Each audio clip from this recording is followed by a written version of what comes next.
Just before I introduce you to Dave, just like to again welcome and good evening to this evening's Talking Tactics session. So Talking Tactics was launched in October of last year in partnership with Reading FC and its community trust to try and help end the stigma surrounding mental health and to promote everyone's well-being through the power of football. Now, usually, obviously, we meet up at the Medici Stadium in the Players' Lounge to have a cup of tea, a chat, normally watch the game of football on a Friday night, and to learn about mental health services across our region. But whilst obviously we can't do that at the moment, it's great that we were able to meet in this format and to continue the programme online.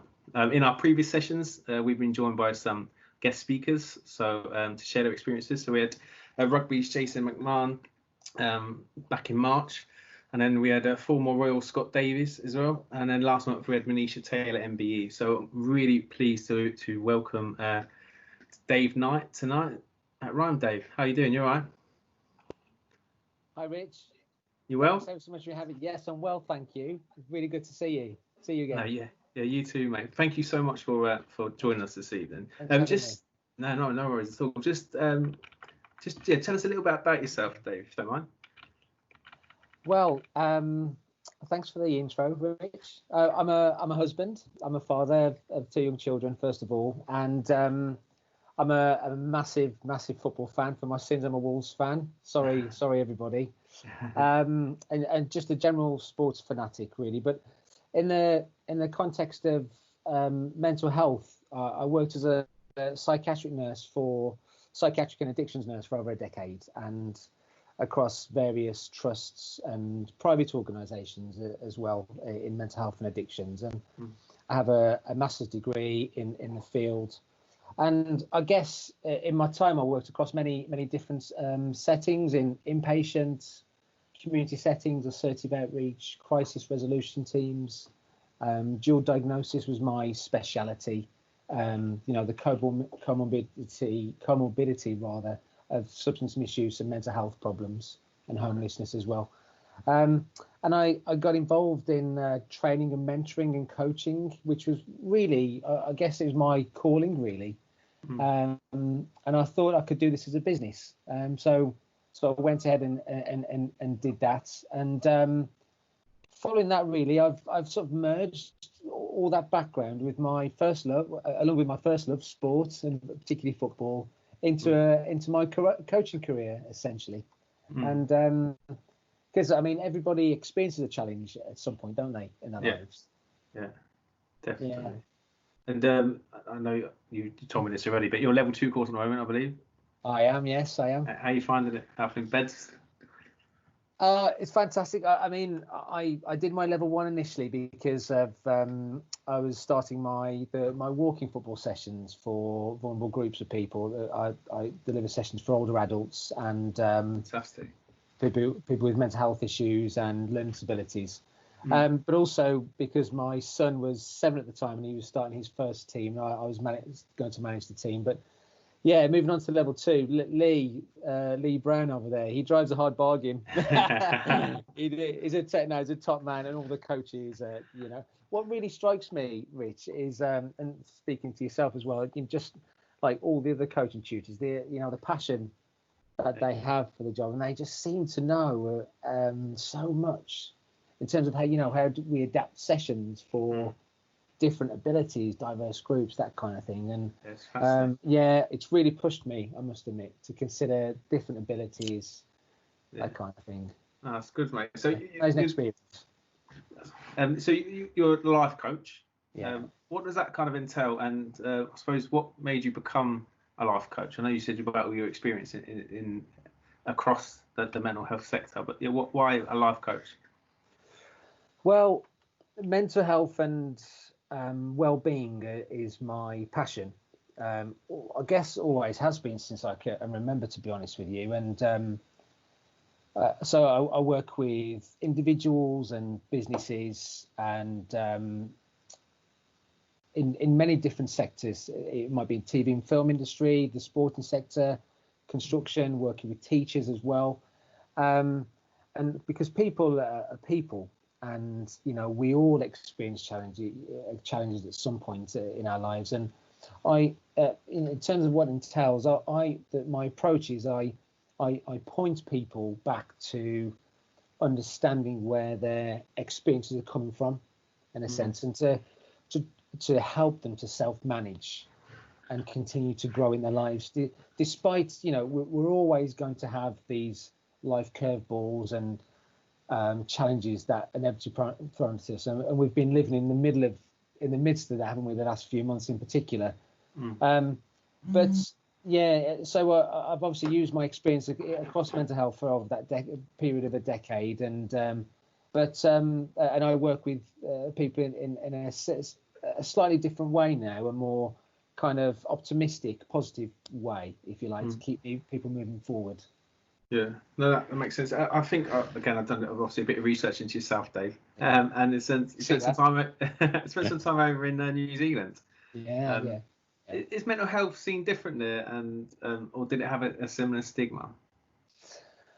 Well, it seemed like a long time ago now. For me, it did have the same stigma in my opinion, and I think mental health. I'm not sure if everybody else would agree with me, but I really believe that there's still a global stigma to mental health issues around talking about mental health. But I'm not sure if anybody else has been to New Zealand, by the way, and perhaps can offer a different view. But one thing that really struck me, I have to say, in working with New Zealand is when working there, the sensitivity towards the indigenous people, the Maori population.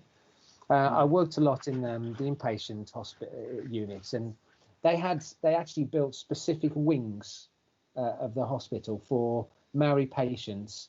And they were assigned Maori nurses and doctors, psychiatrists, whoever it was, and as a way to help them with their spiritual well-being, and fascinating, absolutely fascinating.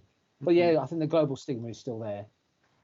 Yeah, well, certainly, obviously, it was Mental Health Awareness Week a couple of weeks ago, and those kind of like programs. But I suppose it's how do you make that become every day and not just a specific awareness week? And that's, I suppose, the point. As a society, we need to try and get to.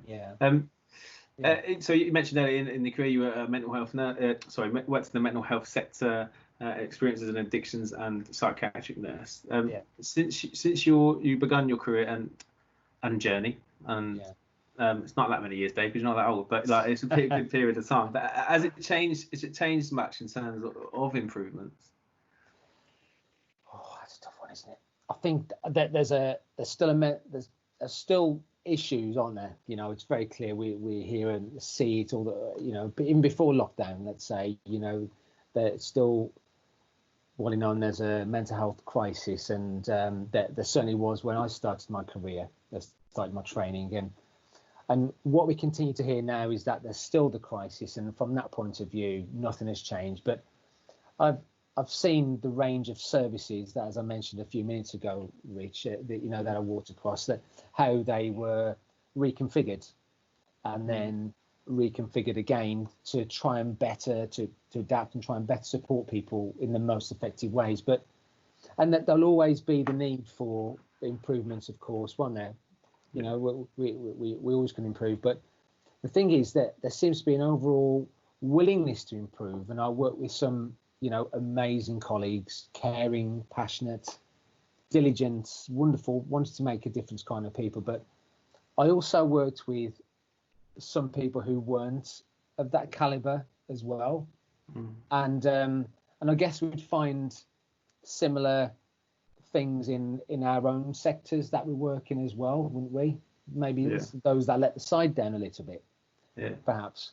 And the other thing I think to mention is the paradigm, the approach to working with people who experience the paradigm that they're working. For me, I realise it's the wrong way round in a sense. It points people towards the outside world being the problem and the crisis, and it won't be fixed until we start looking more towards how we can self-manage ourselves as well. So and that's the difference, I guess, in the way that I work now. That's interesting, mate. So you've got a website called the Sunday Settler, which also has a weekly podcast called the 9 p.m. Sunday Settler, which is released each week. That's right. I suppose what made you produce a podcast, and those who are interested who may want to listen, what can they expect to hear on the podcast? And talk us about the name as well, because I love that name. The Sunday Settler. Well, I guess Sunday Settler as a brand, if you like, it encompasses all of my work, what I do, if you like, and it's all the products are aimed at helping people to self-manage and realize that we have far more control over our experiences than we probably initially gave ourselves credit for. So that everything that encompasses in one-to-one coaching, group coaching, the weekly podcast, which I'll elaborate on in a second, collaborative podcasts with highly esteemed people in their fields across different sectors. We'll talk about anything from eating disorders to stress in the workplace, the origins of anxiety and depression, those kind of things. And I also have my Bulletproof Yourself wellbeing products as well, the series of products which people can look up. But I also have the Everyday Kids free resources for children, which perhaps we might talk about later on if we have time for that. Mate. Yeah. But so the weekly podcast, I guess, the Settler, I guess trying to sort of paint the picture. So that Sunday afternoon when the dread of the week ahead starts looming, and I've experienced it. I've experienced it when the excitement of the weekend is gone, and then the targets, the stress of the week ahead, the low mood starts coming, flooding back. We start to think about managing our addictive behaviours again. How the heck are we going to do that?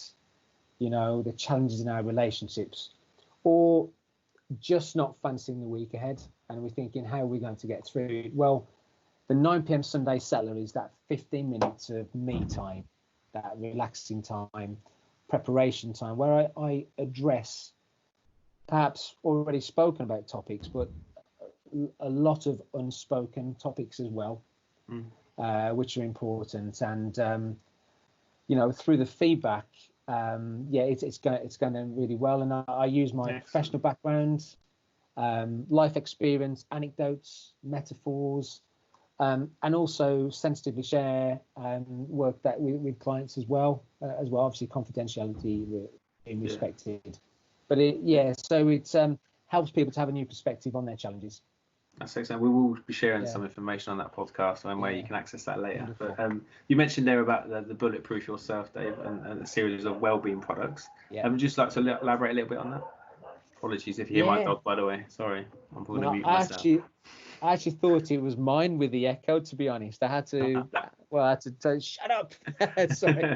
Sorry, continue. So about Bulletproof Yourself, So on the back of the weekly podcasts, so I've developed a series of wellbeing packages which individuals can purchase, but also they're used largely as well across businesses, any sector, for businesses to support their employees to stay well. With employees staying well, they stay at work, they're more productive, they manage themselves better, rather than having those, because mental health is still a challenging topic to talk about. Those hidden days off work that we might say we have a headache, or, we've got an injury from football. Well, for example, when actually we may be experiencing a low mood, maybe anxious, having relationship challenges, and so the well-being packages, bulletproof your mental health, bulletproof your self-esteem, bulletproof your addictive behaviors. There's a whole range of products there, very comprehensive. And it consists of podcasts, insightful videos, journals, reflected daily settler markers, which we've called them, so people can actually chart key aspects, what they need, so they know that they're staying well. And those daily settler markers are specific, they're very individual. What would work for me would be different to you, would be different to Mark, that kind of thing. So yeah, it's a very much a coach in your pocket, which gives that lifetime access. Oh, brilliant, mate. Thanks for explaining Yeah. that. Yeah. So, Mark Rivers, I know who you know, and he obviously put us in touch with your good self, Dave. But Yeah. him and I recently released some episodes on our football coaching podcast to coincide with Mental Health Awareness Week. We were doing like some research in the build up to it, and one stat which I found was incredible was that, that since the mid 1990s, men have consistently accounted for approximately 3/4 of all suicides in the UK. Yeah. And a big proportion of that is men over 40. We're of similar age, or slightly older than me, and nearing 40, Dave. I suppose, why do you think this firstly it surrounds the males, affects the males more, and why over 40? Just in terms of your experience of that. Yeah, the stats are terrible, aren't they? When you think about it. Well, for me, it's potentially a minefield, isn't it, to discuss? I mean, we could attribute so many factors here. I think there is the challenge that men still have of talking about their feelings and their experiences. Perhaps men of that age still probably carry those burdens, those opinions of what they heard when they were younger from maybe their parents, school teachers, people of authority. Get on with it. Yeah. You mustn't cry. Just stick your chin up and just carry on. And I think also men of that age, due to being on that hamster wheel of life, if you like, and not really having had that opportunity to get off, and consider their lifestyle expectations and how they can be changed, and sometimes not seeing a way out, I guess. And I guess I think men of that generation, as I'm kind of more or less in that, and your good self, they still carry that weight of that expectation, opinions on the shoulders, but men must toughen up. But I do see, as I'm sure you might, and everybody else on the call, what you see across social media in particular, that is gradually changing with the next generation. People putting their hand up and saying, I have a challenge here, or I experienced this, and so but coming back to the challenges of a man in their 40s and plus, I think also that what presents a challenge for people that age, men that age, is the evolving nature and the perceived expectations of a man. That's the traditional breadwinner, perhaps, which isn't necessarily the case now, is it? It's not necessarily the case. We perhaps traditionally the man has always known where he's at and what his role is, and with gender equality, and rightly so, becoming more prominent, we have to think about lots of other things. And with that self-identity, if we're not the breadwinner anymore, where does that leave us? That kind of thing. So question out what our role is within the family as well. But also having too many roles and responsibilities is another challenge as well, isn't it? Juggling everything. It's a minefield, isn't it? Yeah, it really is. It does lead me on to my next point as well. So, like, speaking about mental health in these platforms, which is fantastic, and your weekly podcast. Because can we start getting rid of phrases such as "man up," which is one of the worst phrases you could possibly say?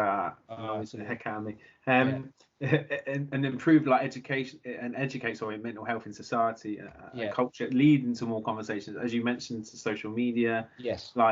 I know a friend of a friend who they were dealing with a loss, and he's seen as this this hard man in his 40s, and he put his hand up the other day on a group WhatsApp and just said, "Oh guys, I'm struggling today," and that was just for me. I don't even know the guy. I think it's fantastic, and hopefully this is starting to become more and more now.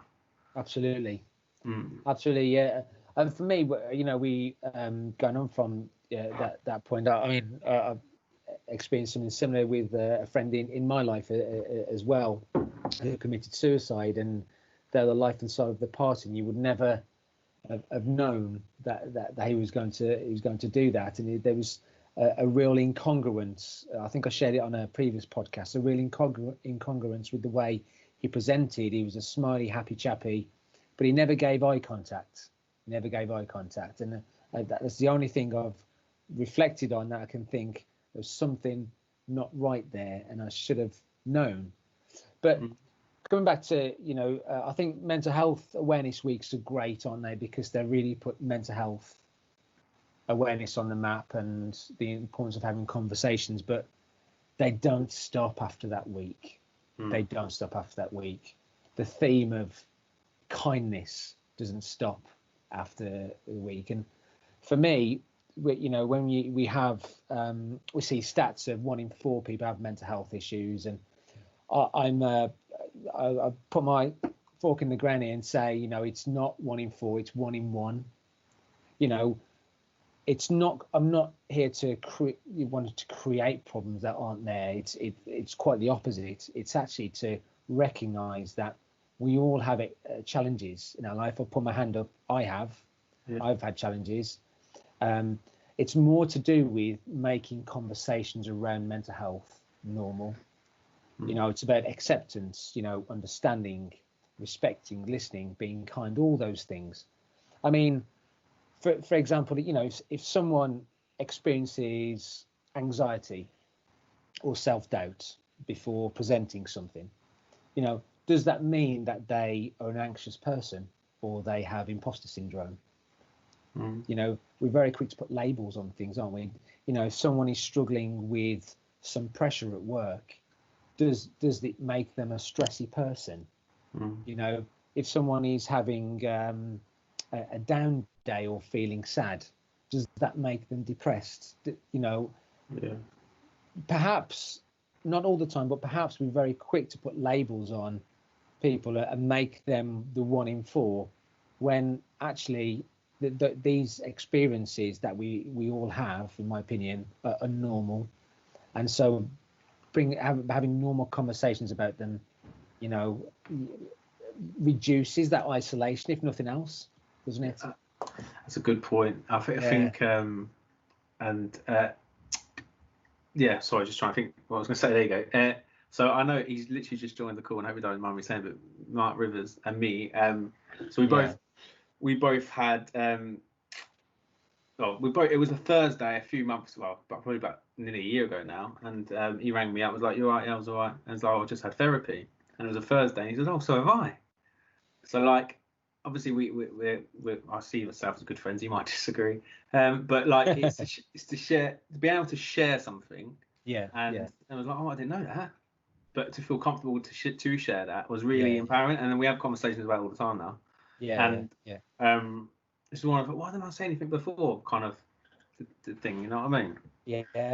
Oh, absolutely. The metaphor, I kind of like, it's, we quite often carry rocks around on our back, don't we? These heavy weights on our back, and sometimes even just telling someone like that, whether it was Mark or someone else, you've literally taken a rock out of your bag, in a sense. It's slightly lighter, isn't it? Definitely. Slightly lighter, and somebody else knows, and you can confide in, and so I think there's still an element of trust, isn't there? Confiding in somebody, even if you're not confiding, but sharing with someone that you trust. Definitely. I wouldn't be able to personally just be able to share with anyone. You do need that trust. You're quite right. But no, it's a really interesting conversation, and I think if we can just to be able to have these conversations with people that we may know, and sure, whether it be football players or friends, family and stuff, and all colleagues, I think it's a start, isn't it? But obviously, to build that trust up and to recognise, I suppose, if you can see anyone maybe, or yourself. Yes, absolutely. So just moving, you touched on this earlier, Dave. So a recent study says that mental health problems affect about 1 in 10 children and young people. So this is depression, anxiety, conduct disorder, and often direct response to what is happening in their lives. More alarmingly, 70% of these children and young people have not had appropriate interventions at a sufficient early age. As a father of 3 children, and I know you're a father of 2, that really did shock me. And And I know you have actually just recently, developed resources aimed at children called the Everyday Kids. Mm. Are you able just to elaborate about the Everyday Kids and also the importance of that child environment at a young age? Yeah, it's such an important topic, isn't it? And thinking about the next generation, to try and ensure that. We spoke about it earlier on, didn't we? About perhaps men in their 40s, or men and women in their of that generation still carry the burdens of maybe what was outdated opinions and beliefs about how we should behave and feel. But it's such an important topic now for children. And as I mentioned, I believe we all have emotional challenges at some point. And the Everyday Kids was born out of adults who I work with, who listen in my community, who are parents. They approached me saying that the work that I'm involved in would be really important for the next generation and beyond, really. And I very much see the work as a bit of a legacy for my own children, really, that they're always going to have this information now. And they enjoy listening to my podcast as well.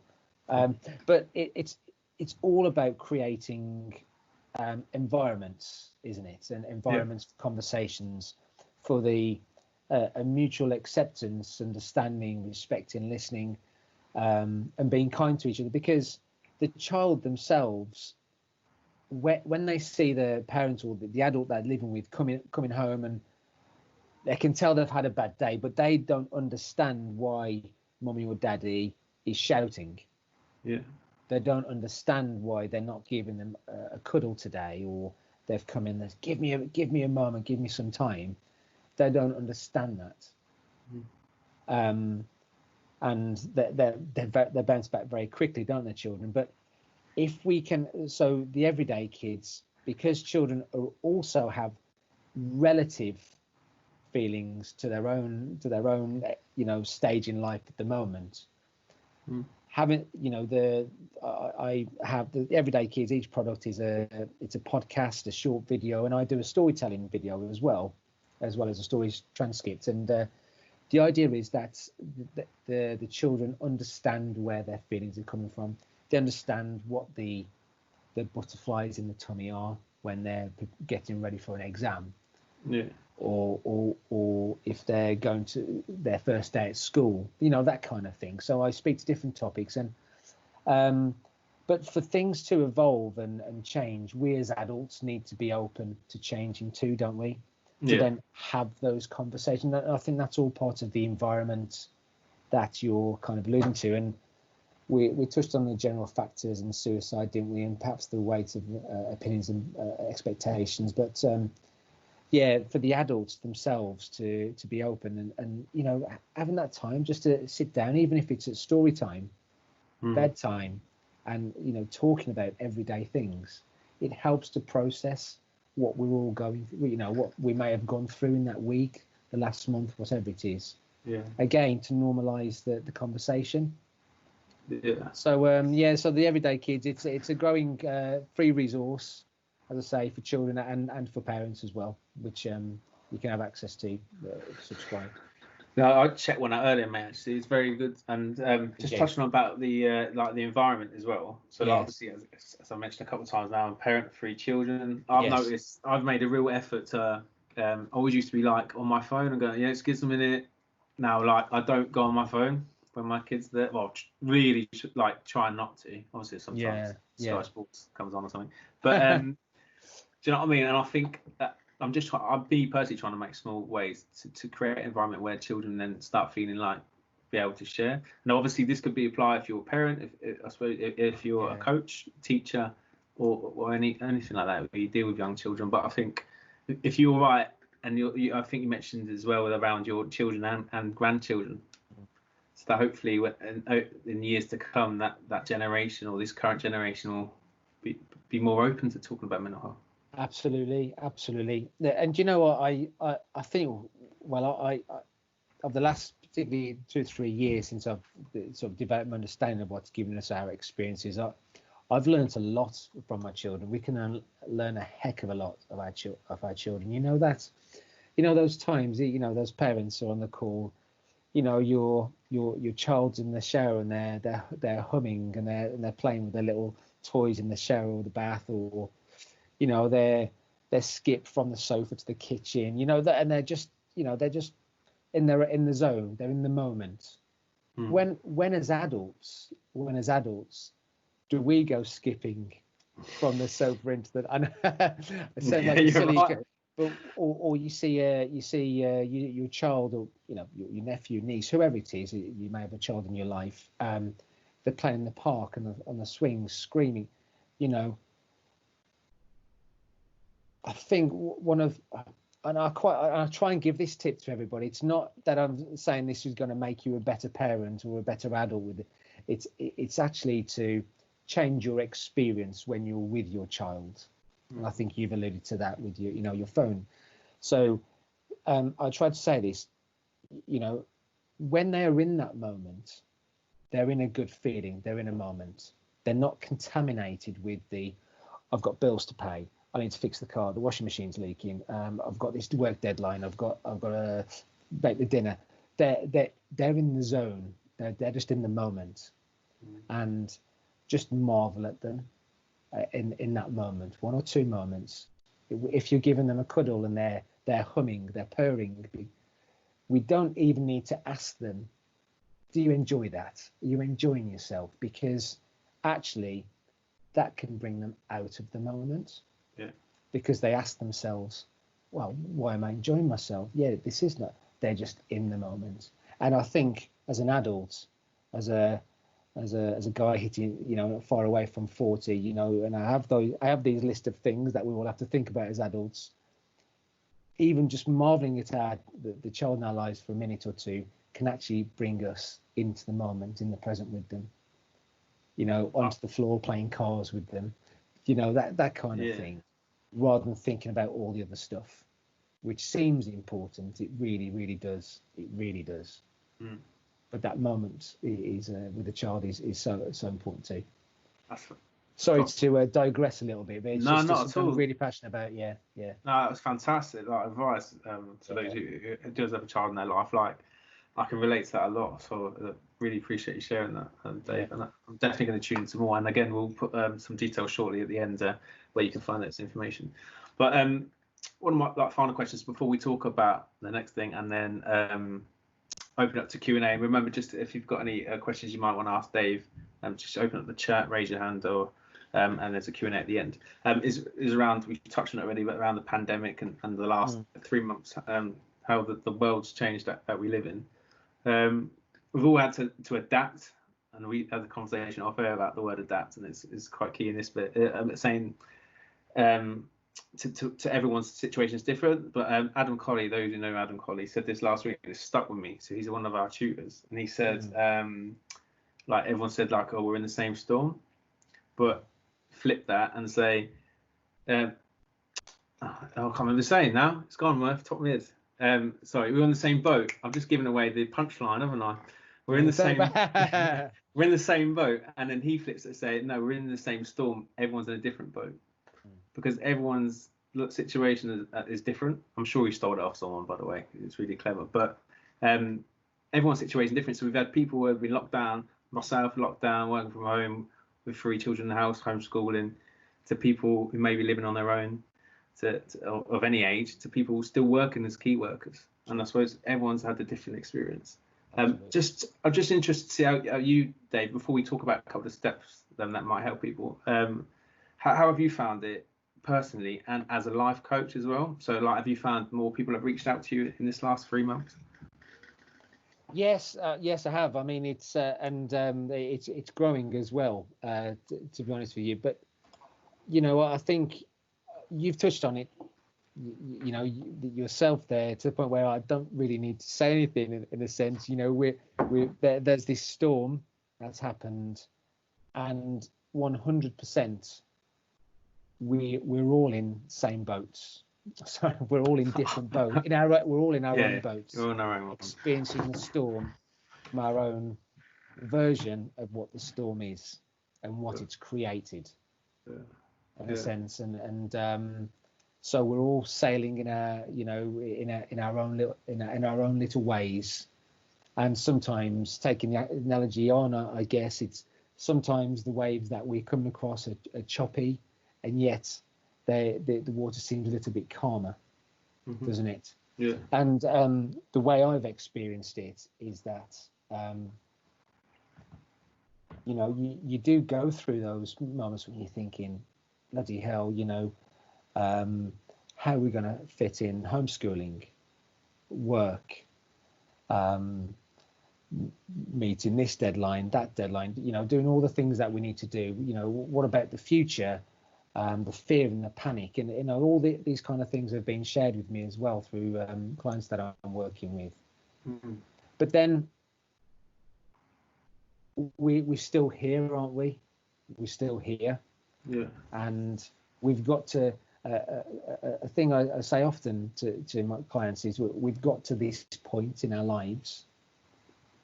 We must have done something right. We've succeeded, haven't we? We've succeeded, and I would then sort of come back to we can back ourselves here. We really can. We can't change what's out there. We can change the way. We have more control than we think we do about how we feel about it and how we respond to it. And people have seen the lockdown as an opportunity, haven't they, in some ways, to look at building things into their lives that they would never have thought of previously, or even had time to. Yeah, that's a great point. Me personally, I've actually enjoyed is the wrong word, but certainly been okay. Like I'll normally be out of the office, working at an office and not working at home, but I get to see my children pretty much, other than when I'm working, but all like anytime I want. Yeah. And something I'm grateful for, and certainly trying to make the most out of. But again, everyone's different. The people living on their own will obviously have a different experience. And and I think on that as well, it comes back to the earlier point about we all experience challenges at some point. Now, it might be that our water in our, the water that we're on our boat isn't so choppy at that particular moment, but our friend or someone who lives down our road is in that moment where it's very choppy. And if we can see that they're going through that moment, we're more understanding and kind towards them, and vice versa. And again, it promotes that normal conversation that we can have, doesn't it? That we can share those moments with someone else. And also is when we are in choppy waters and we literally feeling as though we are just about keeping our head above water, is not to punish ourselves for feeling that way, because innocently, again, me, I put my hands up. Listen, we're quite guilty of doing that to ourselves, and it's unnecessary. Yeah. Because why wouldn't we have panic of the last few months? Why wouldn't we have been fearful? Why wouldn't we have been anxious and stressed about the future at some point? Yeah. But it all comes back to we have this. We're right here, right now, and this is what we have. We have control over that and what we do from now. That's decent advice, that, mate. I'm just going to share our screen again. And just we come up with a top tips, as in Bucks to Bucks here, but I know shared a couple with Dave prior. So I just want to just talk about, hopefully you can see my screen, Dave, any second now. Yes. Perfect. So just got a couple of tips to those who are on the call, and to also to share maybe with their clubs or families, etc. But exercise, number one. Just before I ask you, Dave, obviously Joe Wicks is still going strong. His last 3 months, he must be tired, but he's more likely to be. Could be sports personality of the year, Mr. Wicks. But there's 9 a.m. every Monday to Friday. Catch him on YouTube or Facebook Live, and then Orange Theory at Home is also like a 30-minute session. But exercise, Dave, important for our mental health. Oh, absolutely. In particular this time. I think there's so much research, isn't there, about how they're releasing natural endorphins into our body. But for me, it's not doing the exercise, which is good, necessarily. It's doing the thing, something that you enjoy. isn't it? It's all part, and exercise and other things that we do can be part of a routine that we have. Yeah. And if it's just if it's a routine that we have and it's just something that we do, it means we don't have to think about it. And that's distraction. It's just something we do. And of course, exercise is for many, me included, is one of those things that we turn to, isn't it? I could do with a bit more, to be honest, Dave. Yeah, well, couldn't we all? But yeah, so that's number one. Number two, we've got let me actually try that again. We've mentioned this quite a bit tonight, but talking about it. So we've got obviously a couple of supports that we just mentioned. So we've got Talking Therapies in Berkshire. We've obviously got other, if they're calling from a different county, there's other similar ones in each county there. But obviously still open. I don't mind saying that I've used Talking I can't remember what they're called now. Talking Space, I think, in Oxfordshire since this, and had some online sessions, but it was really good and personal. Yeah. So if you need to talk to someone, those on the call or know someone who might, really useful. Obviously the Samaritans are there, and Calm as well. But again, just going over to you there, Dave. Just talking about, again, we mentioned it a couple of times, but it's important, right? Oh yeah, of course, 100%. I don't think we can over kind of estimate, how important it is, isn't it? And I guess, we touched on it earlier with men, perhaps sharing their experiences, their feelings, but for both men and women, we will know, we can trust ourselves, who we can share with, who we can confide in, and we might just be surprised when we do share that it's a safe environment. It's a much safer environment to share in than we probably thought it was. Because quite often that was thinking too much about sharing actually holds us back. And again, I'll put my hand up. I've done that, but sometimes, we by sharing, we're actually role modeling in a sense, because we may find the person that we're sharing with. I think you mentioned loosely with yourself and Mark. Sorry. Yeah. You didn't realise that there was something similar going on there, wasn't there? Yeah. And it was a bit of a weight off, like a moment. Massively, yeah. Yeah. So absolutely, talking about it is key. Any tips, just thinking out loud, like around that whole thing around asking twice, saying, are you okay? Yeah. No, are you really okay? To people, maybe we might be able to see them face to face, but over like WhatsApp or whatever, FaceTime. Yeah, and I think it's an invite, isn't it? Quite often we walk down the street, and we, just part of a superficial conversation. Oh, how you doing? How you doing? Oh, yeah, hi mate. How you doing? But actually, it's an invite. It's an invite to check in on yourself. Hang on a second. How am I really doing here? What am I carrying around with me? What am I thinking about at the moment, which is causing me some worry, for example? And so if we can think about that ourselves, when we then ask somebody else that question, how you doing, and we're kind of tuning in with them, we're calibrating with them. If we're not getting the kind of response that we kind of expect, we can say, well, how are you really doing? Yeah. We'd like to know more. Yeah. Because we don't need to be an expert.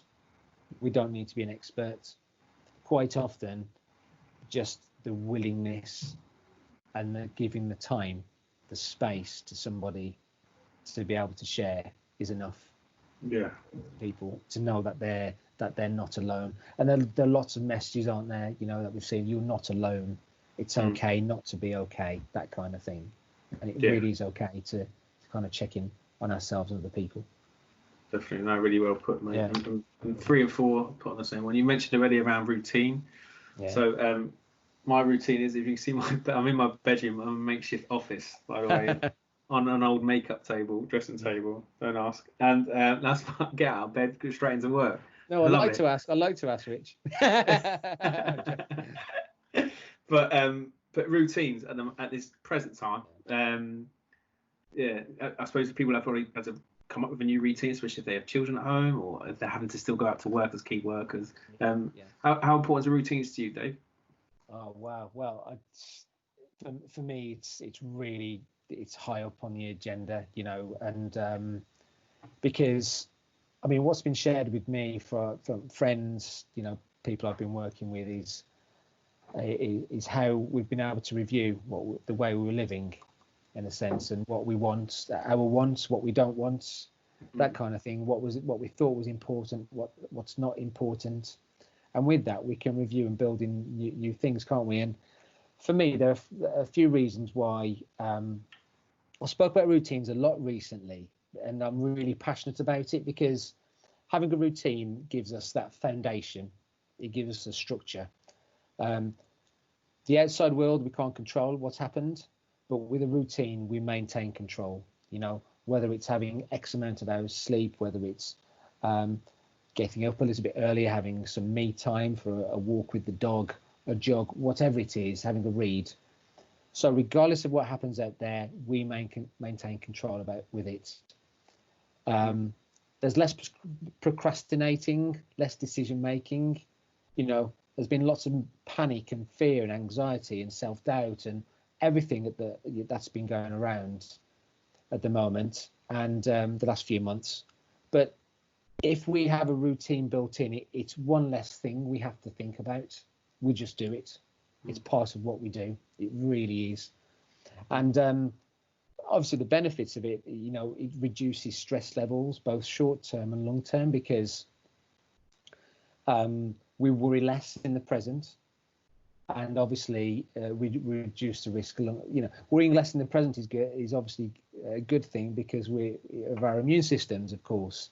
But the longer term as well, we're reducing the risk of chronic, physical health issues in the future. The other thing about routine is clarity of thinking. It helps us to keep focused, really does. And just, by just knowing that we're doing this, we're knowing our next step, we're quietening ourselves, quieting our mind, and we tend to be more productive, don't we, when we have a bit more clarity. Yeah. And what we're doing for the next 10 minutes, half an hour, whatever it is. And I think with that, having a routine, we actually role model. And I've mentioned that a couple of times, I know, but if we have it's worked like that in our household. All the patterns were just thrown all over the place. I had a routine, and my wife has just picked up her own routine. Her own routine, that is, it's her time. And so in that sense, in this sense, I've inspired her. She inspires me most of the time, I have to say, but I've inspired her on this occasion. And so she's got more clarity as well. And so if you've got more clarity around, you're going to have a lot of clarity to live in. There's an acronym that I like to share around routines, and it's REPS, REPS. And so if we're thinking about building a routine ask ourselves what's realistic for us. Okay, so what's realistic, not only just now in lockdown, but when our life patterns may go back to, in inverted commas, normal again. What's realistic to keep doing? The E would be, what do we get enjoyment out of, and what excites us? Because this is a crucial factor, isn't it? If we have that, there's a higher likelihood that we're gonna keep on doing it. Keep on doing it. The P is protected time. Can we fit other things around it? Before we go and do those other things, I'm sorry, I can't do that because I'm doing what I'm doing. It's protected time, even if it's 10 minutes. And the S is the social element. For some, that's important, but maybe for others, it's not. I mean, I like the solace of going for a run and with my earpieces in, but then I also like to go and have a game of tennis. But there was a period when we couldn't go and do that or play football. And we had to have these moments of me time. But so maybe just asking those, it's a useful acronym I just thought I'd share. No, I really appreciate it. I've written it down, so thanks very Have much. you? Oh, right, Personally, okay. yeah. Appreciate it. I see Malcolm as well, so thank you. It's around self-care, the Yeah. final one we've got here. So, like, for me personally, just to share my own thing, I think this is my. Steve's been on more than me probably, but he's joining us tonight. It's probably near our 40th webinar, and each one I try and do my hair because it's consorted sort of badly. Looking forward to doing something because I haven't really been out, obviously. Yeah. But in terms of self-care and the bigger picture, and again, I know you're going to say it's important, but why is it important, I suppose, and what's best around self-care, Dave? Well, again, I think this actually links with routine quite strongly, because having the routine, it's very much a part of self-care. It's just what we do. It's just what we do, and it's the foundation, it's the structure for everything. And, even if we're not doing anything else, not to judge ourselves for that. Because we can easily punish ourselves for it, and quite often innocently we do that, and that creates a bigger problem. We should be doing more, we should be looking after ourselves more. But if we're experiencing fear and panic and we don't feel like doing that, then we don't feel like doing that. The moment we shouldn't punish ourselves, that fear and panic will pass, and we will start caring for ourselves better again, if that makes sense. No, But I think that the self-care element, of course, having that me time, I call it self-preservation time, me time. My best mate calls it lazy pants day, or fat, or I'm having a fat pants day, Dave. He says, that kind of thing. But recognise that we're important too. Even going as far to say that we're number one here. We really are. And maybe when I've said that a moment ago, a few people are thinking, well, what about our husband or wife, our friends, family? But to actually be able to be present with them and serve them better and support them and be kind to them, to have the capacity to do that, we need to look after ourselves first and foremost. And arguably, the more we look after ourselves, the more capacity we have to run errands for someone else, or just be there for them, if that makes sense. That's massive. Yeah, it really does make sense, actually, to me personally as well. Some really good stuff there. To take this opportunity again, just remind people, if you very nearly finished now, we'll let Dave get on with his Friday night soon. If you do have any questions or anything, thanks to Steve. Those who didn't see the chat, he says my hair is on point. Thank you very much, Steve. I don't know if you're joking or not, but I'm taking anything I can. Just before we talk about Dave's Sunday set and the details there, just remind those who may not have seen it. That's gone on its own. That's fascinating. Try that again. Right. Yes, we had some mental health awareness specials on our coaching podcast called The Grassroots Football Coach. Still available. So we had 4 during the week. So that's with Martin Sinclair, Manisha Taylor, MB, Marvin Swardell, and Cara Austrian. So still able to access them. Just literally similar to conversations we're having with Dave this evening. So just talking about it and trying to make it normal. And I use that inverted commas because what is normal anymore? Yeah. But there you go. Just search the Grassroots Football Coach. It's on all available platforms. And just over to questions. Just again, if you raise your hand or type in the chat box. I do actually have a question. I've asked him loads of questions, but and again, I don't want to keep you too long, Dave. But just while we're on the subject of lockdown, around what would your advice be in terms of? So I'll speak for myself here. So I probably have more anxiety about going back to normal and around what that looks like. It's more just around, I think it might be added pressure or worry around because I have children. I've personally decided not to go back to school. They're in reception, so they're only going back half a day anyway. But I said no, keep them at home. But yeah, that whole thing, what it looks like, it's quite scary. And I know everyone is in that same storm. But yeah, how would you? Any advice? Well, I know it's just hanging on a word, but I don't I prefer not to give advice as such, because I'm you know yourself better than anybody, I guess. But thanks for asking me. Wow, it's nice to be put on the spot. I think what lockdown has shown us is that we have no control.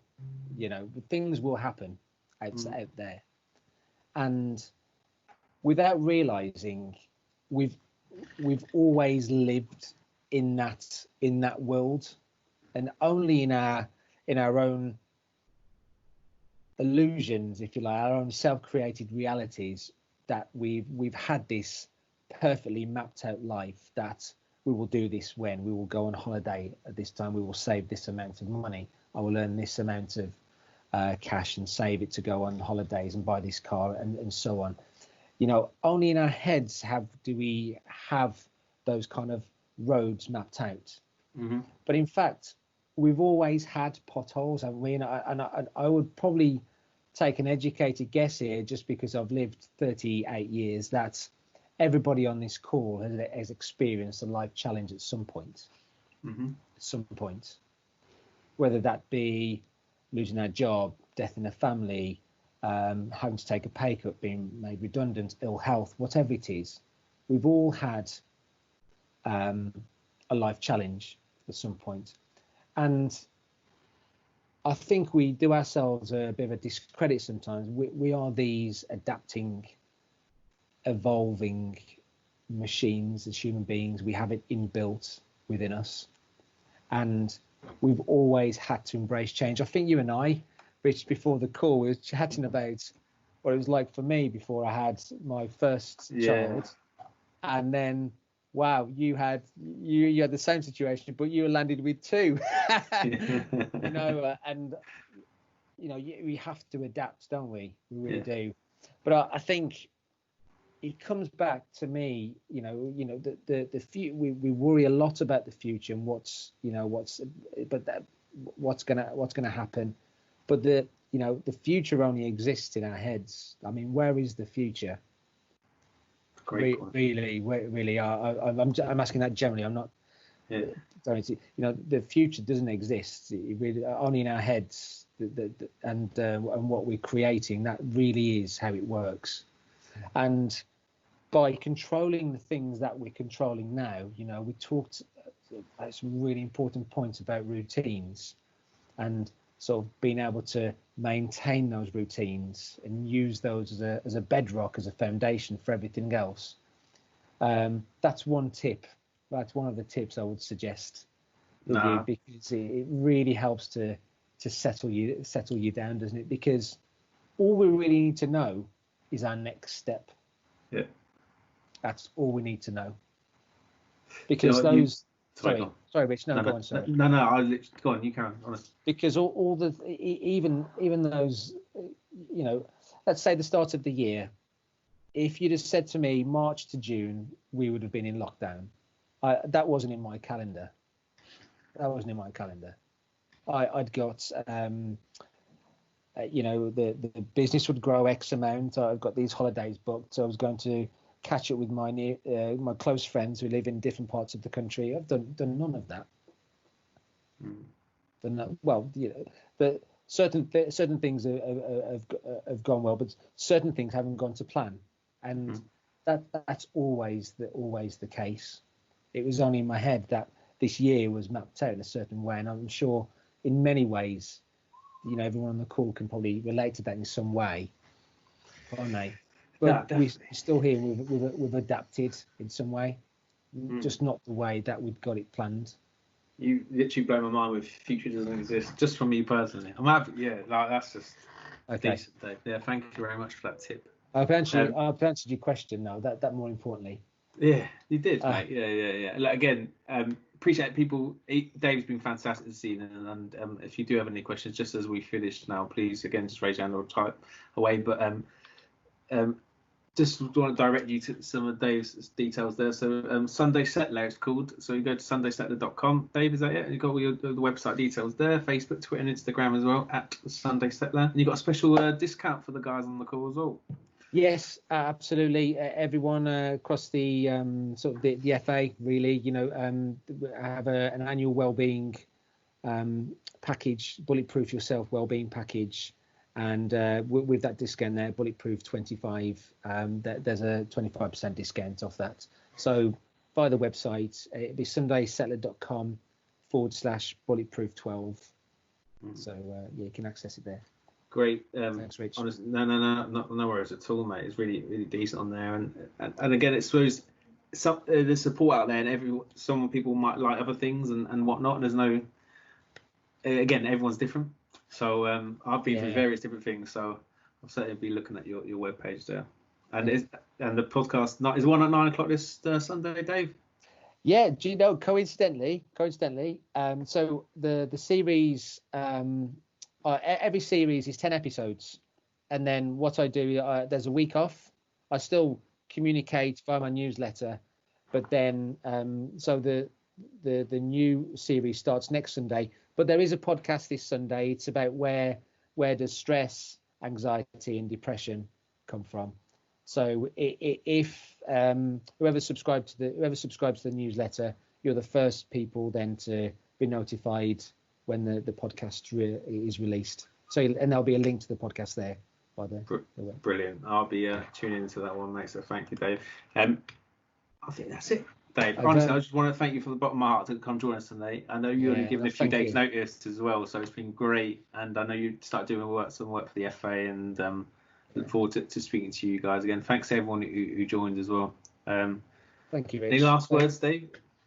No, just thanks very much for having me and the opportunity. And I love the storm and the boats. That's in here now. I love that one. Just make sure you get it the right way and not mess it up. Yeah. Well, when I tried to use it, I messed it up, didn't I? But if I could just kind of say about really emphasize that the conversations can be normal conversations here. There can be normal conversations, and it's not a case of creating socially constructing problems. They're normal feelings that we experience a lot of the time. Mm-hmm. And by sharing with someone, it's actually role modeling for them to maybe share with us. So, great way to end it, mate. Thanks, everyone. Look after yourselves. Enjoy your weekend. Hopefully the sun will shine. And thanks again, Dave. And thank you. Speak to you soon. Take care. Thank you, everyone. Thanks for listening.